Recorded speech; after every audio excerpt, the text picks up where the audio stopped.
Hello guys, welcome back to my channel Shukla's kitchen cave. আমি আজ আবার একটি সহজে তৈরি হয়ে যাওয়া সিম্পল একটি রেসিপি নিয়ে চলে এসেছি। তো চলুন শুরু করা যাক। তো এখানে প্রথমে আমাদের লাগছে ময়দা। আমি এখানে নিয়েছি 1 বাটি পরিমাণ ময়দা। তারপরে আমাদের লাগছে চিনি।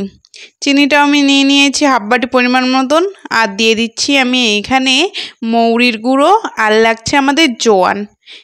আমাদের 1/2 টেবিল চা চামচ পরিমাণ মতন লাগছে, আর মৌরি গুঁড়োটাও। এরপরে পরিমাণ মতন দুধ দিয়ে ব্যাটারটা আমাদের গুলে নিতে হবে।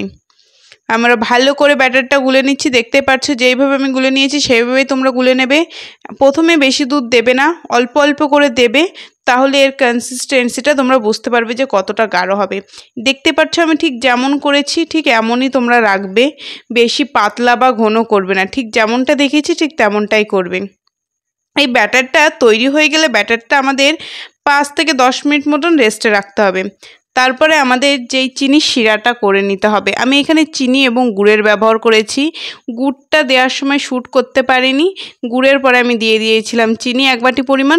তোমরা চাইলে এটা শুধু গুড় দিয়ে বা শুধু চিনি দিয়েও করতে পারো, আমি দুটোই দিয়েছি।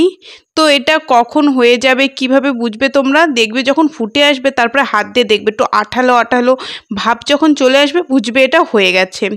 এরপরে যে ব্যাটারটা তৈরি করে রেখেছিলাম আমরা দিয়ে দিচ্ছি লবণ, 1 চিমটে পরিমাণ লবণ। লবণটা তোমরা দেখেছো আমি আগের দিনই, এটা পরেই দিয়েছি, যখন আমি ভাজবো তার আগে আমি লবণটা দিয়ে দিচ্ছি। তো লবণটা দিয়ে ভালো করে মিশিয়ে নিয়েছি। এরপরে গরম গরম তেলে দিয়ে দিচ্ছি আমরা, হাতাতে করে দেখতে পাচ্ছ ঢেলে দিচ্ছি।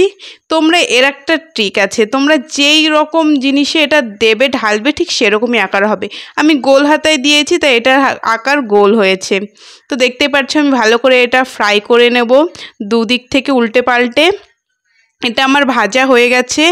এরপরে আমি বাকিগুলোও ঠিক এমনভাবে ভেজে নেব। তোমরা দেখতে পাচ্ছ আমার প্রত্যেকটা মালপোয়া ফুলেছে, প্রত্যেকটা তোমাদেরও ফুলবে। আমি যেমনভাবে দেখিয়েছি ঠিক তেমনভাবে করবে। এরপরে আমরা যেই চিনি আর গুড়ের শিরাটা তৈরি করে রেখেছিলাম তাতে আমরা ভালো করে এটা ডুবিয়ে দেব। গরম গরমই তোমরা দিয়ে দেবে, ঠান্ডা হওয়ার পরে দেবে না, গরম গরম ভেজেই চিনি আর গুড়ের শিরা এটা ডুবিয়ে দেবে। দেখতেই পাচ্ছ খুব অল্প উপকরণের সহজে একটি সুস্বাদু মালপোয়ার রেসিপি তৈরি হয়ে গেল। এটা শুধু ছোটরা না, বড়রাও খুব পছন্দ করবে। তোমরা যারা যারা আমার চ্যানেলটি সাবস্ক্রাইব করোনি অতি জলদি গিয়ে সাবস্ক্রাইব করে দাও আর বেল আইকনটি ক্লিক করে দেবে। আর অবশ্যই বাড়িতে ট্রাই করে আমাকে কমেন্ট সেকশনে জানাবে সবাই।